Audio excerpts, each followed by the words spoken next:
नमस्कार दोस्तों। Welcome to up to success. मैं हेमंत आपका अप टू सक्सेस में आपका स्वागत करता हूं। दोस्तों आज हम क्या करने वाले हैं? आज हम बेहद ही शानदार टॉपिक करने वाले हैं। टॉपिक का नाम क्या होगा? World organisation and their index. यानी कि विश्व के अंदर जितनी भी जो इंटरनेशनल ऑर्गेनाइजेशन है और उनके जो इंडेक्स है जो उनके द्वारा पब्लिश किए जाते हैं, अक्सर एग्जाम में पूछे जाते हैं। आइए उन पर चर्चा करते हैं। Let start at. दोस्तों बात करते हैं वर्ल्ड बैंक की। तो दोस्तों वर्ल्ड बैंक, पहली बात तो वर्ल्ड बैंक की जो स्थापना है कब हुई थी? 1944 के अंदर जो है इसकी स्थापना हुई थी।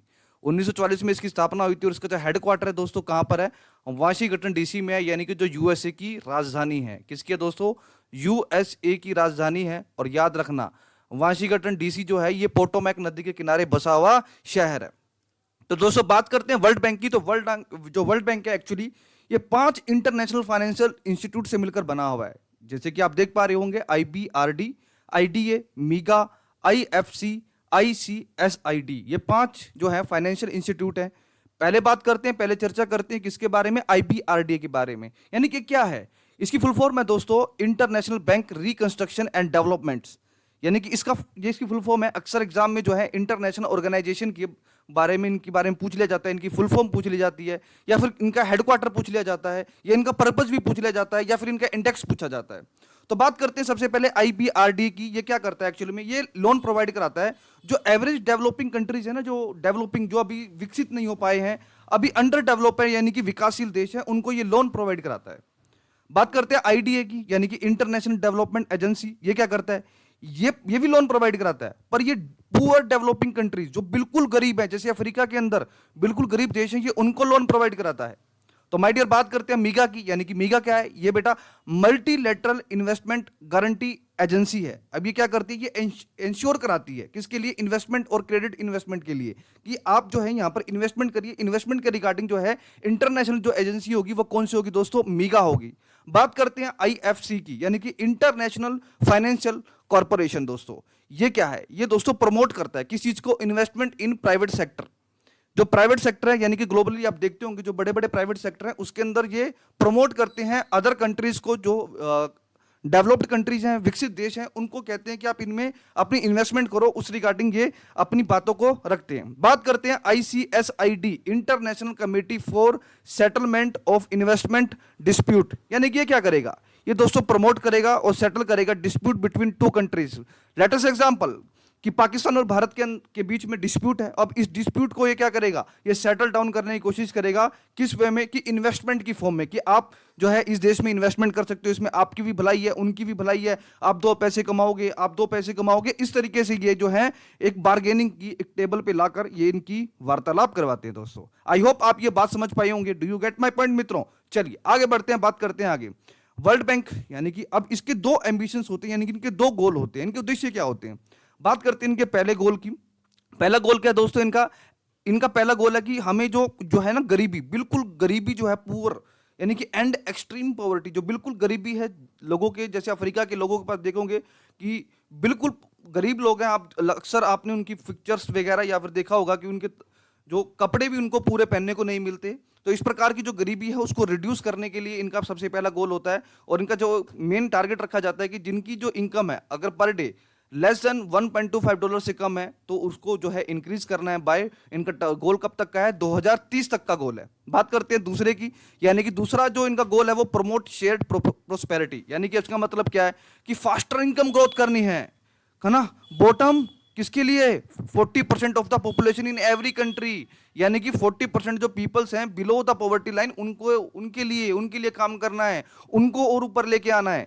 माय डियर ये बात समझ में आई? अब माय डियर आपके दिमाग में ये आएगा कि ये पांचों की पांचों जो मैंने ऑर्गेनाइजेशन लिखी है, आपने तो ये तो बता दिया कि वर्ल्ड बैंक का जो हेडक्वार्टर है वो यूएसए की राजधानी वाशिंगटन डीसी में। तो दोस्तों इनका भी हेडक्वार्टर इन्हीं के अंदर ही है, क्योंकि ये वर्ल्ड बैंक दोस्तों ये इन 5 बॉडी से मिलकर बना हुआ है। तो ऑब्वियस सी बात है, अगर इनका हेडक्वार्टर पूछ ले तो ये भी कहां पर आएगा? ये भी वाशिंगटन डीसी के अंदर आएगा माय डियर। ठीक है। अब आपके दिमाग में आएगा सर आईबीआरडी और आईडीए दोनों सिमिलर, मैंने इसकी डेफिनेशंस बताई, इसके बारे में बताया, दोनों के बीच में डिफरेंस क्या है? दोस्तों जो आईबीआरडी होता है ना, ये सिर्फ अपना सुझाव देता है, ये अपनी सलाह देता है कि आपको जो है लोन ले लेना चाहिए, आपकी जो है आय इस प्रकार से है तो आपको लोन लेना चाहिए। पर एक्चुअल में लोन देने का काम कौन करेगा? वो करेगा आईडीए। वो कौन करता है दोस्तों? लोन देने का काम करता है आईडीए। ये 25 से 40 वर्षों तक के लिए लोन देता है दोस्तों, और इसमें छूट भी देता है, 5 से 10 साल तक के लिए ये छूट भी देता है कि आप इस साल तक, जो मतलब जैसे होता है ना कि जैसे आपने लोन लिया, जैसे स्टूडेंट लोन होता है। स्टूडेंट लोन क्या होता है? जैसे आप बीटेक कर रहे हो या फिर आप बीए कर रहे हो या कोई भी आप डिग्री कर रहे हो 4 साल की, तो उसमें आप बैंक से जब लोन लेते हो तो बैंक जब तक आपकी ग्रेजुएशन चल रही है तब तक वो आपसे लोन, जो लोन का पैसा वो रिफंड नहीं करे मांगेगा। जब आपकी ग्रेजुएशन कंप्लीट हो जाएगी फिर बैंक कहता है कि हमने आपकी किस्त बना दिया, अब आप हमारा पैसा वापस करो। कुछ इस प्रकार से इसका मैकेनिज्म होता है। ठीक है दोस्तों, बात करते हैं कि अब वर्ल्ड बैंक जो है कौन सी रिपोर्ट पब्लिश करता है। बात करते हैं, पहला आएगा ईज ऑफ डूइंग बिजनेस। ये अक्सर एग्जाम में बहुत बार पूछा गया, एसएससी के अंदर तो बहुत बार पूछा गया है। दूसरा वर्ल्ड डेवलपमेंट रिपोर्ट, ये भी कौन पब्लिश करता है दोस्तों? World bank. और तीसरा ग्लोबल इकोनॉमिक प्रोस्पेक्टस। ये तीनों बुक मैंने आपको जो है पिक्चर के थ्रू दिखाने की कोशिश करी है। कभी ना कभी आपने कभी ना कभी किसी न्यूज़पेपर में या फिर किसी न्यूज़ चैनल पे आपने अक्सर देखी होगी दोस्तों। बात करते हैं IFPRI की। अब दोस्तों ये क्या है? ये international food policy research institute है दोस्तों। इसका हेडक्वार्टर भी कहाँ है? यूएसए के अंदर है, वाशिंगटन डीसी में। और इसकी जो फॉर्मेशन हुई थी कब हुई थी? 1975 के अंदर हुई थी। और जो दोस्तों आप देखते होंगे ग्लोबल हंगर जो इंडेक्स रिपोर्ट है, ये इसी के द्वारा ही पब्लिश की जाती है। तो दोस्तों आज के लिए मेरा आपके लिए होमवर्क है, बताओ वर्ल्ड जो हंगर जो रिपोर्ट आई थी, जिसमें ये रिपोर्ट वाली यानी कि ग्लोबल हंगर इंडेक्स रिपोर्ट, इसमें भारत का रैंक क्या है? प्लीज कमेंट करके बताइएगा कि भारत का रैंक क्या है। बात करते हैं आगे की कि इंटरनेशनल मॉनेटरी फंड दोस्तों आईएमएफ की स्थापना दोस्तों 1945 में होती है ना। ये वर्ल्ड बैंक के बाद ही बनता है और इसको वर्ल्ड बैंक का भाई ही कहा जाता है। आई बात समझ में? इसका हेडक्वार्टर भी कहाँ होगा फिर भाई है तो? ये भी वाशिंगटन डीसी के अंदर यानी यूएसए के अंदर है। ये भी क्या करता है? ये सॉफ्ट लोन प्रोवाइड कराता है। किसके लिए? किसके लिए प्रोवाइड कराएगा? जो जिन देशों के अंदर फाइनेंशियल क्राइसिस आ चुका है उनके साथ ये उनको ये लोन देने के जो ये काम करता है दोस्तों। बात करते हैं इसके रिपोर्ट की दोस्तों। ईयर कौन सी? एक तो ग्लोबल इकोनॉमिक आउटलुक, और एक ग्लोबल फाइनेंशियल स्टेबिलिटी, और एक फिस्कल मॉनिटर। ये तीनों की तीनों रिपोर्ट इसी के द्वारा ही पब्लिश की जाती है दोस्तों। अब आपके दिमाग में आया होगा कि ग्लोबल इकोनॉमिक आउटलुक, सर ये तो नाम सुना सुना सा लग रहा है दोस्तों। ये आउटलुक है, वो प्रोस्पेक्टस था। ध्यान दीजिए, ये क्या है दोस्तों?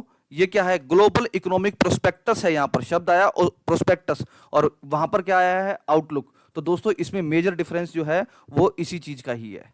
आई बात समझ में? तो ये दोनों नाम सिमिलर सिमिलर है तो एग्जाम में इसलिए ये इंपॉर्टेंट हो जाता है। ठीक है दोस्तों, चलिए आपके दिमाग में भी आएगा ये रिपोर्ट किस चीज के लिए होती है? ग्लोबल इकोनॉमिक आउटलुक, यानी कि ग्लोबली, जो ग्लोबली है यानी कि विश्व के अंदर इकोनॉमी, जो किस किस देश के जो इकोनॉमिक एक्टिविटी है उसका एक खाका सा होता है, जो तैयार करके ये एक रिपोर्ट पब्लिश करते हैं कि इकोनॉमिकली कौन सा देश कितना डेवलप है और कितनी गतिविधियां उनमें देश को उद्धार करने के लिए होती हैं। आप जैसे आता है ना कि आपने देखा होगा न्यूज़ में, अक्सर अखबार में आपने देखा होगा कि वो देश जो है 2045 तक विश्व का सबसे बड़ा जो है आर्थिक रूप से सबसे बड़ा देश हो जाएगा। तो इस प्रकार की रिपोर्टें हैं वो IMF ही पब्लिश करता है। ठीक है दोस्तों, ये जो बुक है मैंने आपको पिक्चर के थ्रू समझाने की कोशिश करी है। आई होप आपको ये बातें समझ आ रही होंगी। बात करते हैं यूनाइटेड नेशन डेवलपमेंट प्रोग्राम दोस्तों, UNDP के नाम से आपने सुना होगा इसके बारे में दोस्तों। इसकी फॉर्मेशन होती है 1965 के अंदर और इसका हेडक्वार्टर है कहां पर है? न्यूयॉर्क में दोस्तों। कहां पर है? न्यूयॉर्क। और न्यूयॉर्क को सिटी ऑफ स्काई स्केपर्स के नाम से भी जाना जाता है और यह हडसन नदी के किनारे बसा हुआ शहर है। आई बात समझ में? तो ये बात भी आप याद रखना। तो UNDP का काम क्या है दोस्तों? UNDP का काम ये है, एक तो ये ह्यूमन डेवलपमेंट रिपोर्ट जो है ये पब्लिश करता है ये, और एक global multi dimensional poverty index ये भी यही पब्लिश करता है, और जेंडर इनइक्वालिटी इंडेक्स। अब दिमाग में आएगा सर जेंडर इनइक्वालिटी इंडेक्स मतलब कि कौन से देश में जेंडर इनइक्वालिटी है, मतलब असमानता है कि कहां पर पुरुषों की संख्या सबसे ज्यादा है, कहां पर महिलाओं की, यानी कि ये इन चीजों के बारे में दोस्तों बताता है। आई होप आप ये बातें समझ पा रहे होंगे, है ना। चलिए, ये रिपोर्ट्स हैं जो मैं पिक्चर के माध्यम से आपको ये चीजें समझाना चाह रहा था, और आप आई होप आप ये बातें समझ पा रहे होंगे। तो दोस्तों ये पार्ट 1 है दोस्तों, पार्ट 2 आएगा नेक्स्ट वीडियो लेक्चर में। अभी ये पार्ट 1 है, पार्ट 2 के लिए आपको वेट करना होगा नेक्स्ट लेक्चर का। बहुत ही जल्द नेक्स्ट पार्ट भी इसका डाल दिया जाएगा। तो दोस्तों सेशन कैसा लगा प्लीज कमेंट करके जरूर बताइएगा। और दोस्तों एक बात और मैं कहना चाहूंगा कि स्टडी मंत्रा पर फिलहाल ही में बैच नंबर 16 जो है, बैच नंबर 16 ये जो है अभी स्टार्ट होने वाला है 25 जुलाई से। तो आप जो ये है बैच ज्वाइन कर सकते हैं। It is specially dedicated to CET। ठीक है दोस्तों, हरियाणा का जो CET एग्जाम होगा स्पेशली उसको मद्देनजर रखते हुए जो ये बैच है ये अनाउंस किया गया है।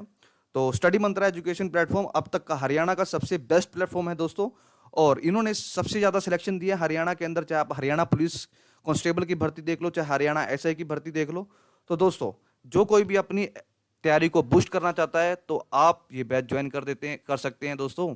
डाउनलोड द स्टडी मंत्र एजुकेशन ऐप नाउ। और दोस्तों हाँ, एक बात मैं आपको और बताना चाहूंगा कि आपको इसकी पीडीएफ कहां मिलेगी। पीडीएफ मिलेगी आपको इसकी अप टू सक्सेस जो टेलीग्राम चैनल है दोस्तों, वो आप ज्वाइन कर सकते हो और वहां पर आपको इसकी टेलीग्राम जो है पीडीएफ मिल जाएगी। ओके दोस्तों, थैंक यू सो मच। जय हिंद।